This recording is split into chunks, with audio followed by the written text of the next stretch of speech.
In this video, you'll get a quick overview of Vibrant's Neural Zoomer. I'll walk through each section of the test, highlighting key features. Then, I'll explain the technology used and briefly discuss collection instructions. I'll also suggest synergistic tests and end by highlighting the Vibrant advantage and where to go for additional information. A major study released by the Lancet Neurology showed that, in 2021, more than 3 billion people worldwide were living with a neurological condition. This accounts for more than 40% of the world's population, making neurological conditions the leading cause of illness and disability worldwide, and marks an 18% increase in the overall burden of these conditions since 1990. In the US, the burden of neurological disorders has also risen significantly. Between 1990 and 2017, the absolute number of incident, prevalence, and fatal cases of neurological disorders increased, largely due to the aging population. Some of the most burdensome included migraine, traumatic brain and spinal cord injuries, Alzheimer's disease, and other dementias. Vibrant's Neural Zoomer offers a clear, clinically meaningful view of how your immune activity may be influencing your brain and nervous system. By measuring antibodies tied to neural inflammation, brain and nerve structures, and the blood-brain barrier balance, it brings structure to complex neurological symptoms and supports more informed, personalized care for long-term brain clarity and resilience. Before we dive into the actual report, I want to remind you that you get to choose how much information to include in the report you download for yourself or the report you share with your patients. You have 3 options: summary, interpretation, and all markers. I'll be going over the report that includes all 3 options combined, as it is the most comprehensive. Let's start with a quick overview. The Neural Zoomer report includes a cover page, index, introduction, a summary with marker interpretation, and then ends with a list of all the markers. The cover page identifies a sample type and includes the results interpretation key. The index lists the sections of the report, including optical and autonomic nervous system disorders, peripheral neuropathy, neuromuscular disorders, brain autoimmunity, and infections.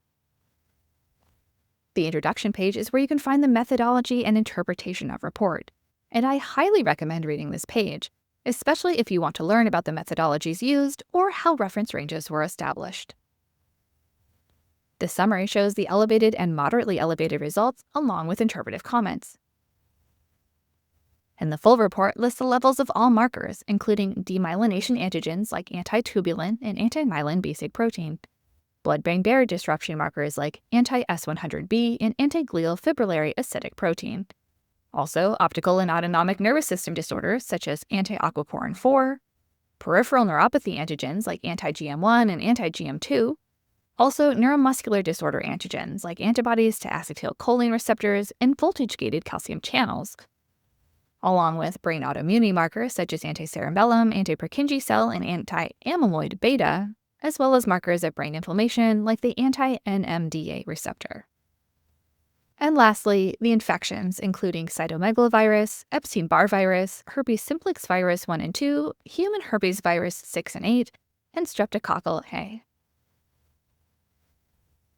Current and previous results populate side by side, so you can compare the IgM and IgG plus IgA titers over time. If you want to learn more about antigens that are outside the reference range, scroll back to the summary and read the interpretive comment. Now, let's talk about methodology. Vibrant uses a proprietary protein microarray to quantify autoimmune antibodies. To help you better understand this methodology, I will explain how Vibrant makes the 3-dense microchip used to run this test. But first, please note that the microarray utilizes ELISA methodology. ELISA stands for Enzyme-Linked Immunosorbent Assay, a commonly used laboratory technique. However, instead of 1 antigen per well, Vibrant can measure up to 100 antigens per well. Looking at steps 1 through 3, this is possible because Vibrant attaches antigens to silicone semiconductor wafers. This allows for the bulk manufacture of thousands of identical chips per wafer, creating the ability to scale to volume. By repurposing many of the techniques used by the computer chip manufacturers, Vibrant can mimic the advantages seen in the computer industry, significantly improved quality and performance while consistently driving down costs for everyone.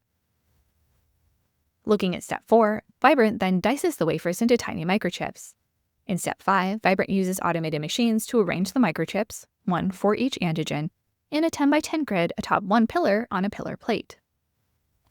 The pillar plate is then flipped upside down and submerged into a well of the patient's blood sample, allowing for the simultaneous analysis of a large number of analytes from a single sample. Finally, a high-resolution imager is used to simultaneously detect chemiluminescent signals from labeled antigen-antibody reactions at each microchip throughout the multiplex microarray. Again, each pillar can measure up to 100 analytes because it's a 10 by 10 grid. And amplified chemiluminescent signals with high signal-to-noise ratio provide high sensitivity, meaning very few false negatives. In summary, this automated process allows for high-throughput, sensitive, and specific analysis of multiple biomarkers from minimal sample volumes. Finally, let's review the collection process and key preparation considerations for NeuroZoomer testing. Vibrance NeuroZoomer is a blood test. Blood can be collected via blood draw, usually done by a phlebotomist, and note that 2 tubes are required. Or, if ordered via the at-home menu, blood can be collected via dried blood spot card, commonly referred to as DBS. Note that 1 DBS card is required.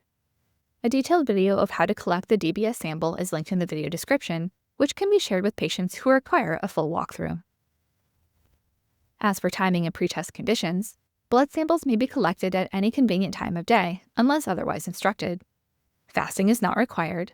However, for optimal and clinically relevant results, patients should maintain their routine diet, medications, and supplements unless specifically instructed otherwise by their healthcare provider. As with all testing, patients should consult with their healthcare provider before making any lifestyle changes, including changes to prescribed medications, dietary restrictions, or supplements. Before I share synergistic tests, I'd like to introduce you to Dr. Sidney Baker's Tack Rules. Rule number 1. If you're sitting on a tack, it takes a lot of aspirin to make the pain go away. In other words, it's difficult to heal if you don't identify the root cause of your symptoms. Rule number 2. If you're sitting on 2 tacks, removing one does not necessarily result in a 50% improvement in symptoms. In other words, sometimes there's more than one root cause contributing to your symptoms. In addition to Vibrance NeuroZoomer, also consider the Gut Zoomer, which adds gut-brain context and helps connect dysbiosis, barrier stress, and microbial immune activation to cognitive symptoms, mood variability, dizziness, and post-infectious neurological complaints. Also, Hormone Zoomer, which brings neuroendocrine timing into the picture, helping determine when stress physiology, sleep disruption, or hormone metabolism is amplifying neuroimmune sensitivity. Also, the Immune Zoomer, which expands immune context beyond the nervous system, helping determine whether neural findings reflect localized neuroimmune patterns or broader systemic immune activation. And finally, the Toxin Zoomer, which anchors neuroimmune activity to exposure pressure, clarifying when barrier stress, receptor signaling, or nerve irritation may reflect toxic burden and detox strain.